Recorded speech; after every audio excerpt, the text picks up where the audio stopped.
8 VIP protection officers attached to Deputy President Paul Mashatile will make their first appearance in court this morning. The suspended officers were arrested for assaulting 3 civilians on the N1 highway in Johannesburg. The independent police investigating Directorate said it has a strong case against the accused. Yeah, let's get you a sense of what to think about this case. Ziniko Mhlaba is part of our team outside court and joins us now live. And Ziniko, difficult to tell how this will typically unfold in a context where already there are calls for the suspects to be denied bail.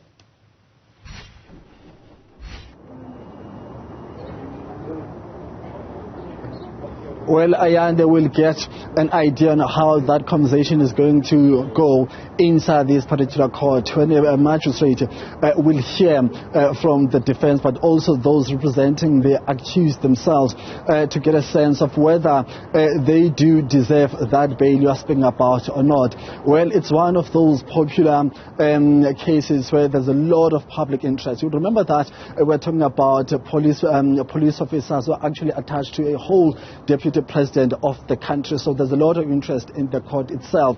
Well, when you talk about the issues they are being charged with, we're talking about assault, we're talking about malicious damage to property, but also pointing a firearm. Those are serious cases, but we don't know how much proof or evidence the investigative police IPID, rather in simpler words, has gone in terms of gathering that evidence. Whereas we saw that yesterday, the spokesperson of IPID saying that they are confident that they've done serious work on the ground. You remember that they had to track the victims in different provinces, according to IPID, and of course, SANDF had to come in to assist in identifying those victims. So we'll hear what the state has to say to the magistrate, but also hear the defense, and it will depend on what comes out of court from both sides. Then that will determine whether they do get bail or not. But from the public interest, as you said, a lot of people are already calling for them to be denied bail. And, whenever there are these kind of calls, we typically expect some action outside of court as well. But let's not call it. We'll see how it all unfolds. It's also an important story, Ziniko, because of the spotlight it's shone really on the culture that exists within VIP protection services and just how culpable sometimes the principals are.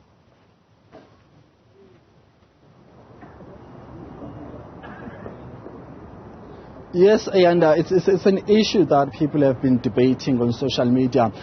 Some people are saying that actually the officials could have just stopped the vehicle, because there's talk out there that says that they were being disturbed as they were trying to drive towards their destination and the victim. But of course, these are not confirmed arguments, but saying that they had every right to make sure that they protect the deputy president.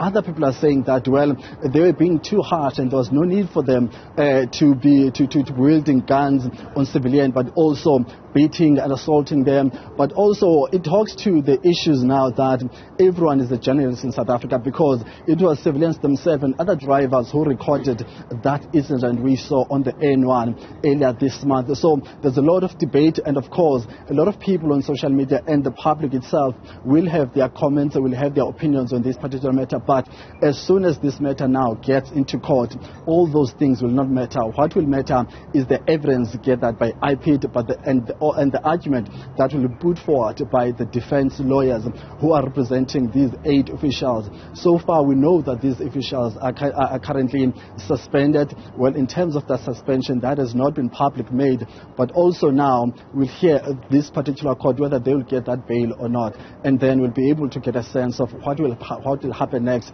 on these particular officials, but also get a sense of how the victims are, what's their position, how much work was done in terms of the investigators getting enough evidence that's objective, that's accurate.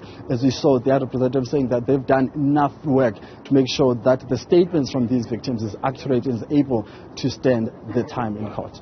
Right, of course. Ziniko Mhlaba, thanks very much indeed. We'll be back with you once that matter gets underway. Ziniko's live to us there from the Randburg Magistrates Court.